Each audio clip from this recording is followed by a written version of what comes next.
I am Saiful Islam, Assistant Teacher, PRRA High School. Welcome to English class. Dear students, today's topic is punctuation. This is very familiar topic to you. Punctuation, তোমরা জানো বাংলাতে এটা বিরাম চিহ্ন বলে। তাহলে আচ্ছা punctuation তো আমি একটু কি আসলে এটা আমি একটু ক্লিয়ার করব। সেন্টেন্সের অর্থ সুস্পষ্টভাবে বোঝানোর জন্য যে চিহ্নসমূহ ব্যবহার করা হয় তাকে পাংচুয়েশন বলে। তাহলে দেখো, how are you, I am fine. আসলে দেখো কোথায় সাবজেক্ট কোথায় ভার্ব, আসলে কিন্তু এখানে একটা অর্থ হয়েছে কিন্তু সুস্পষ্ট হয়নি। কোথায় জানি কি একটা গ্যাপ রয়েছে, অর্থটা সুস্পষ্ট হয়নি, স্পিকারের কাছে অর্থটা ক্লিয়ার হয়নি। কিন্তু আমরা যদি বলি দেখো, হাউ আর ইউ, তুমি কেমন আছো, তাই না? প্রশ্ন হয়েছে, কত সুন্দর, এখন কি সুস্পষ্ট হয়ে গেছে, আই এম ফাইন, আমি ভালো আছি। তাহলে দেখো এইখানে একটা কোশ্চেন মার্ক আর এখানে কি একটা ফুল স্টপ। তাহলে এই যে কোশ্চেন মার্ক, এই যে ফুল স্টপ, এগুলোকে বলা হয় পাংচুয়েশন, এগুলোকে বলা হয় punctuation. Dear students, now come to punctuation marks. আচ্ছা, there are many punctuation marks, about 30, প্রায় 13টা আছে। আমরা তোমার ক্লাস 6-এ পড়ো, এই জন্যই তোমাদের আমি আজকে 4টি পাংচুয়েশন মার্কস নিয়ে আলোচনা করব। ওকে ডিয়ার স্টুডেন্টস, ফুল স্টপ আমি আগেই বলে নেই, তোমার যদি সেন্টেন্স সম্পর্কে পূর্ণাঙ্গ ধারণা না থাকে তাহলে কিন্তু তুমি পাংচুয়েশন মার্ক ব্যবহার করতে পারবে না। ক্লিয়ার? প্রথম যেটা আসে আমাদের আসলে full stop, this is very important. তাহলে আমরা ফুল স্টপ কোথায় কোথায় বসাবো? দেখো, অ্যাসার্টিভ সেন্টেন্সের শুরুতে ফুল স্টপ বসে। তাহলে তোমাকে যখন পাংচুয়েশন মার্ক ব্যবহার করবে পরীক্ষায়, তখন তোমাকে অ্যাসার্টিভ সেন্টেন্সের স্ট্রাকচারটা মনে রাখতে হবে যে আসলে অ্যাসার্টিভ সেন্টেন্স স্ট্রাকচারটা কি। তাহলে তোমরা জানো অ্যাসার্টিভ সেন্টেন্স কি দিয়ে শুরু হয়? সাবজেক্ট দিয়ে। এই কনক হচ্ছে সাবজেক্ট, আই হচ্ছে সাবজেক্ট। তাহলে প্রিয় শিক্ষার্থীরা, অ্যাসার্টিভ সেন্টেন্স কি দিয়ে শুরু হয়? সাবজেক্ট দিয়ে। তাহলে কনক সাবজেক্ট, আই হচ্ছে সাবজেক্ট। তাহলে যখন কোনো সেন্টেন্সের শুরুতে সাবজেক্ট থাকবে, কোনো সেন্টেন্সের শুরুতে সাবজেক্ট থাকবে, তাহলে আমরা শেষে কি বসাবো? ফুল স্টপ বসাবো। এটা ক্লিয়ার? দেখো, ইম্পারেটিভ সেন্টেন্সের শেষে ফুল স্টপ বসে। তোমরা জানো ইম্পারেটিভ সেন্টেন্স কি দিয়ে শুরু হয়? ভার্ব দিয়ে। কি দিয়ে শুরু হয়? ভার্ব দিয়ে শুরু হয়। তাহলে দেখো, ফিনিশ হচ্ছে ভার্ব, লেট হচ্ছে ভার্ব, লেট হচ্ছে ভার্ব। তাহলে দেখো এখানে তিনটা সেন্টেন্সই ভার্ব দিয়ে শুরু হয়েছে, আর এইখানে দুটো সেন্টেন্সই সাবজেক্ট দিয়ে শুরু হয়েছে। তাহলে যদি সাবজেক্ট দিয়ে শুরু হয় অ্যাসার্টিভ সেন্টেন্স, ফুল স্টপ দিব। আর যদি ভার্ব দিয়ে শুরু হয় তাহলে আমরা কি দিব? ফুল স্টপ দিব। অপারেটিভ সেন্টেন্সের শেষে ফুল স্টপ বসে। তোমরা জানো অপারেটিভ সেন্টেন্স কি দিয়ে শুরু হয়? মে দিয়ে শুরু হয়। তাহলে দেখো এখানে মে, আবার কি মাঝে মাঝে লং দিয়েও শুরু হয়, লং লিভ আওয়ার প্রেসিডেন্ট। তাহলে প্রিয় শিক্ষার্থীরা, তাহলে আমরা ফুল স্টপ বসাবো কয়টা সেন্টেন্সের শেষে? Assertive, imperative, operative. সেন্টেন্স আমাদের 5টা, তার মধ্যে 3টাতেই বসবে ফুল স্টপ। সংক্ষিপ্ত স্টেটমেন্ট এর পরে ফুল স্টপ বসে। দেখো সংক্ষিপ্ত আমরা বলি ইয়েস, আমরা বলি নো, আমরা বলি সরি, আমরা বলি sorry to disturb you, glad to see you, thank you, এইসব বলি না, আমরা সংক্ষিপ্ত স্টেটমেন্ট বলি। এই ক্ষেত্রে আমার ফুল স্টপ বসবে। তাহলে একটু দেখে নাও সংক্ষিপ্ত স্টেটমেন্টগুলো।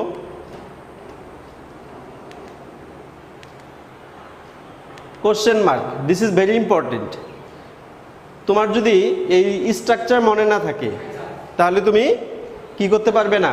কোশ্চেন মার্ক ব্যবহার করতে পারবে না। তাহলে ইন্টারোগেটিভ সেন্টেন্সের দুটি স্ট্রাকচার আছে।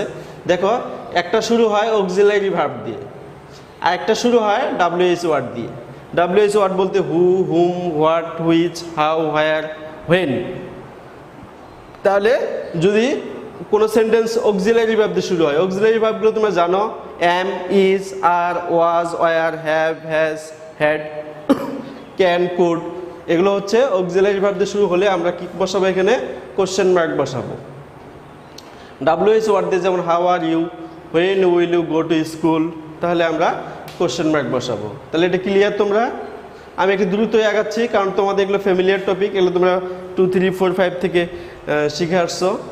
তারপরেও আমি সেন্টেন্স আলোচনা করেছি ক্লাসে, এই জন্য আমি দ্রুত আগাচ্ছি। এক্সক্লামেশন মার্ক, আচ্ছা আমরা বলি আশ্চর্যবোধক চিহ্ন, এটা বাংলাতে বলি। তাহলে দেখো এই স্ট্রাকচার আছে, হোয়াট, এ অথবা অ্যান অথবা হাউ। তাহলে হোয়াটের পরে এ অ্যান থাকে অথবা হাউ এর পরে যদি অ্যাডজেক্টিভ থাকে তাহলে আমরা কি বসাবো? এক্সক্লামেশন মার্ক বসাবো। যেমন হোয়াটের পরে এ আছে, তাহলে তোমরা বলতে পারো স্যার এটা তো WH, এটা তো WH। তাহলে স্যার আপনি তো বললেন যে স্যার WH ওয়ার্ডের থাকলে সেটা কি বসবে? শুরুতে কোশ্চেন মার্ক থাকবে। তাহলে এখানেও তো হোয়াট আছে, এখানে হাউ আছে। তাহলে তোমাকে দেখো স্ট্রাকচার আছে, এখানে দেখো হোয়াটের পরে এ আছে, আর হোয়াটের পরে দেখো অ্যাডজেক্টিভ আছে, হাউ এর পরে, হোয়াটের পরে এ আছে। কিন্তু ইন্টারোগেটিভ সেন্টেন্সে তোমার কোনো কি থাকবে না, এই হোয়াটের পরে এ বাই অ্যান থাকবে না, হাউ এর পরে এই যে অ্যাডজেক্টিভ থাকবে না। এদের পরে হোয়াট এবং হাউ এর পরে কি থাকবে? অক্সিলারি ভার্ব থাকবে। তাহলে মনে থাকবে পার্থক্যটা। তাহলে এক্সক্লামেটরিতে থাকবে হোয়াটের পরে এ বাই অ্যান থাকবে, হাউ এর পরে অ্যাডজেক্টিভ থাকবে। আর ইন্টারোগেটিভে থাকবে কি? সাহায্যকারী ভার্ব। তখন আমরা কি বসাবো? এক্সক্লামেশন মার্ক বসাবো। স্ট্রাকচার 2 দেখো, এই এক্সক্লামেশনগুলো থাকলে এলাস, হুররা, ও, ফাই ফাই, টাট টাট, ওয়াও, তাই না? এগুলো আমরা কোন সেন্টেন্সে ব্যবহার করি? এক্সক্লামেটরি সেন্টেন্সে ব্যবহার করি। তাহলে দেখো এখানে এলাসের পরে আমরা এক্সক্লামেশন মার্ক দেবো, এখানে ফুল স্টপ দেবো। তারপরে হুররা, এখানে এক্সক্লামেশন মার্ক দেবো, এখানে ফুল স্টপ হবে।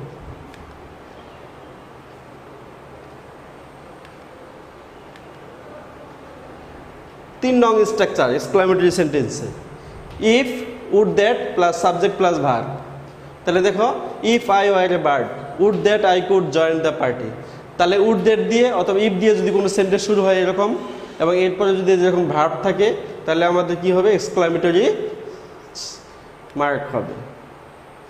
Uses of comma, this is very, there are many rules. একই পার্টস অফ স্পিচ একের অধিক হলে মাঝে কমা বসে। একই পার্টস অফ স্পিচ, এটা বোঝা যাচ্ছে। একই পার্টস অফ স্পিচ বলতে 4টা থাকলে 4টাই নাউন, 5টা থাকলে 5টাই নাউন, 2টা থাকলে 2টাই নাউন, 3টা থাকলে 3টাই নাউন। আবার দেখো এখানে 1, 2, 3, 4 সবগুলো অ্যাডজেক্টিভ। তাই বলছে একই পার্টস অফ স্পিচ, একই 4-5টা নাউন হতে পারে, 4-5টা অ্যাডজেক্টিভ হতে পারে। তাহলে দেখো অভি নাউন, সাইমা নাউন, বর্ণ নাউন, তাহলে মাঝে কমা বসছে। আবার দেখো অনেস্ট কমা ব্রেভ অ্যাডজেক্টিভ, এটা কমা কাইন্ড অ্যাডজেক্টিভ। শেষে অবশ্য আমাদের অ্যান্ড বসবে, শেষে যেটা আছে সেখানে অ্যান্ড বসবে, দেখো অ্যান্ড বসবে, আর বাকিগুলোতে কমা বসবে। তাহলে ক্লিয়ার? তাহলে এটা নাউন, এটা নাউন, এটা নাউন, এটা অ্যাডজেক্টিভ, এটা অ্যাডজেক্টিভ, এটা অ্যাডজেক্টিভ। তাই বলছে একই পার্টস অফ স্পিচ, একই পার্টস অফ স্পিচ।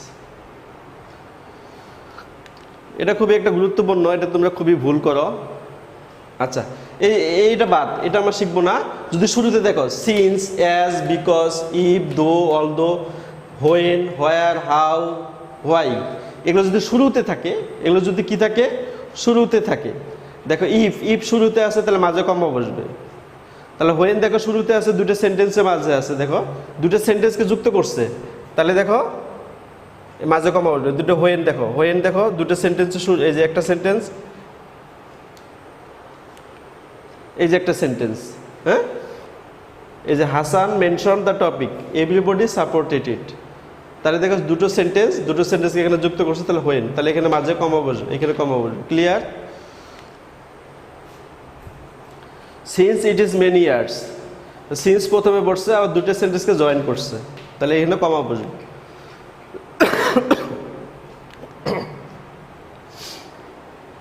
কোনো ব্যক্তির উক্তির সরাসরি বর্ণনা করা হলে সেক্ষেত্রে রিপোর্টিং ভার্বে কমা বসে। দেখো এটাকে বলি আমার রিপোর্টিং ভার্ব। তোমরা ন্যারেশন যেহেতু তোমরা পড়েছ, তাহলে দেখো এই রিপোর্টিং ভার্বের পরে কমা বসে, এটা আমরা ন্যারেশনে আলোচনা করেছি। লিমা সেড টু মি, দেখো এখানে কমা বসবে, হ্যাঁ, ওকে। রিপোর্টিং ভার্বের শেষে থাকলে assertive sentence, imperative sentence, operative সেন্টেন্সের শেষে কমা বসে। এখন বলতে হবে, স্যার আপনি তো বললেন যে এই সেন্টেন্সগুলো শেষে ফুল স্টপ বসে, তাহলে এখন কমা বসবে কেন? কিন্তু কমা বসে দেখো এখানে কিন্তু বলে দেওয়া আছে রিপোর্টিং ভার্ব থাকবে, যে এইভাবে থাকবে রিপোর্টিং ভার্ব শেষে থাকলে।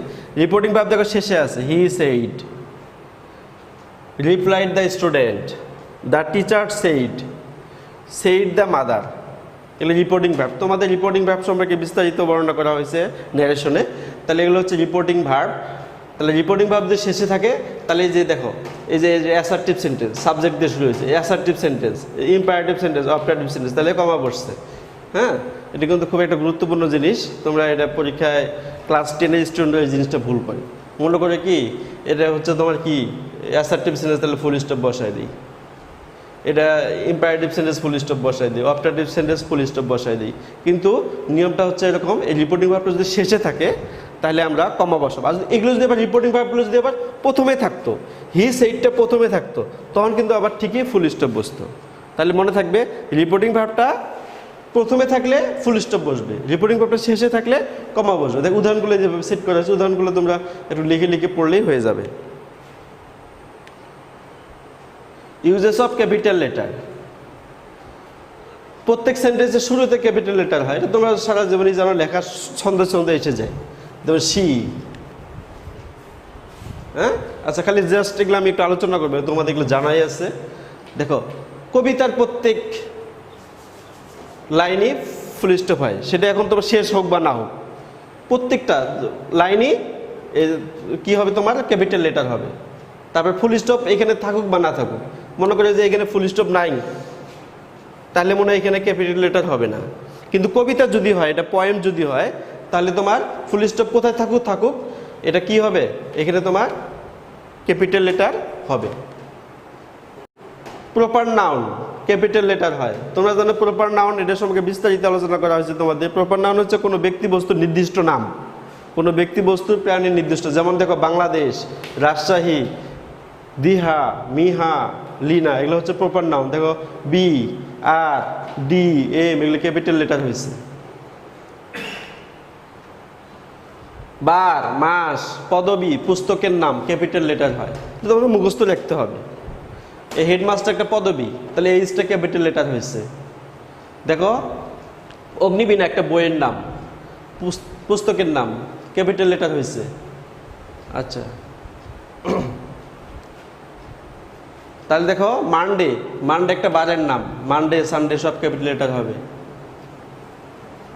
আচ্ছা, জানুয়ারি, তাহলে এটা কিসের নাম, মাসের নাম, তাহলে অবশ্যই কি হবে, ক্যাপিটাল লেটার হবে। সংক্ষিপ্ত প্রত্যেকটা বড় হাতের হয়, সংক্ষিপ্ত প্রত্যেকটি, যেমন ইউএস, ইউনাইটেড স্টেট, সার্ক, এগুলো হচ্ছে এব্রিভিয়েশন, যেগুলো ইংলিশে বলি আমরা, সেগুলো কি হয়, সবগুলো ক্যাপিটাল। পিএম, হ্যাঁ, প্রাইম মিনিস্টার, তাহলে এটা সংক্ষিপ্তভাবে লেখা হয়েছে।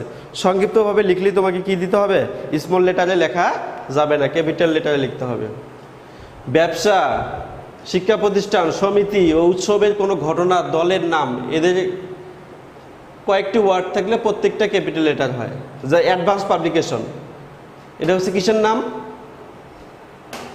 ধরো একটা ব্যবসা প্রতিষ্ঠানের নাম, হ্যাঁ, প্রাণ কোম্পানি ব্যবসা প্রতিষ্ঠানের নাম। Bangladesh rice research institution high school শিক্ষা প্রতিষ্ঠানের নাম। দেখো কয়েকটা ওয়ার্ড আছে, 1, 2, 3, 4, 5, প্রত্যেকটা ক্যাপিটাল লেটার হয়েছে। মনে থাকবে, তোমরা এটা কিন্তু ভুল করো, তাহলে মনে করো কি, তাহলে প্রথমটা ক্যাপিটাল লেটার দিলেই হয়ে যাবে না। এই ব্যবসা প্রতিষ্ঠান, শিক্ষা সমিতি, উৎসবের নাম প্রত্যেকটা তোমাকে ক্যাপিটাল লেটার দিতে হবে। বাংলাদেশ কোঅপারেটিভ সোসাইটি, বাংলাদেশ আওয়ামী লীগ, দেখো এটা দলের নাম। ঈদুল আজহা, ঈদুল ফিতর উৎসবের নাম, দ্য লিবারেশন ওয়ার, সবগুলো ক্যাপিটাল লেটার হবে।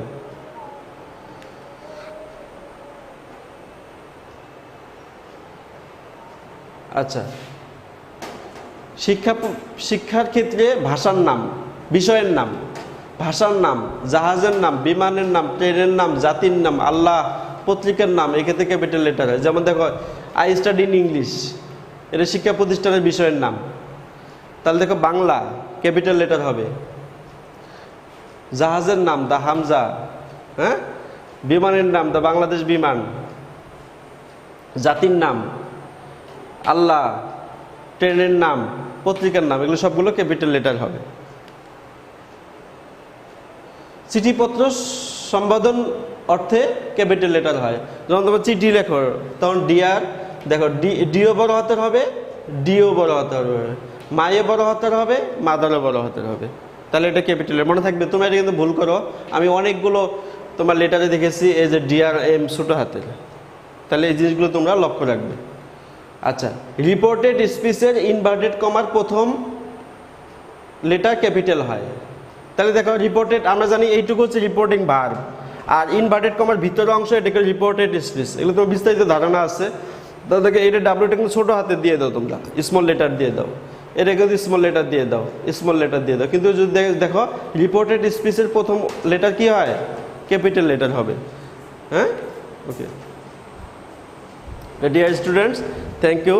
তাহলে আমরা পাংচুয়েশন সম্পর্কে আলোচনা করলাম, তোমাদের এটা বিস্তারিত আগে আলোচনা করা হয়েছে, তোমরা পূর্বে ক্লাসে পড়ে আসছো। তাহলে আমি আশা করি তোমরা যদি এই রুলগুলো ফলো করো তাহলে তোমাদের পাংচুয়েশন কি সমস্যার সমাধান হবে, তোমরা আশা করি ফুল মার্কস পাবে। ওকে, তাহলে তোমাদের যে 1 তারিখ থেকে পরীক্ষা, তোমরা জানো তোমরা রুটিন পাবে ব্রি হাই স্কুলের ফেসবুক পেজে, অথবা আমাদের যে ওয়েবসাইট আছে ব্রি হাই স্কুল, সেখানেও তুমি পাবে। তাহলে ওখানে গিয়ে তুমি রুটিন এবং কি ভিত্তিক পরীক্ষা হবে, কীভাবে পরীক্ষা হবে বিস্তারিত তোমাদের ওখানে দেওয়া আছে, তোমরা ওটা সংগ্রহ করবে। তারপরেও যদি তোমরা কোনো কিছু না বুঝো তাহলে তোমার শিক্ষকদেরকে, ষষ্ঠ ক্লাস টিচার যা আছে ক্লাস টিচারদেরকে ফোন দিবে, তাছাড়াও তোমাদের সাবজেক্ট টিচারকেও ফোন দিবে, ফোন দিয়ে বিস্তারিত জেনে নেবে। আশা করি তোমরা পরীক্ষা ভালো দেবে। ওকে, আল্লাহ হাফেজ।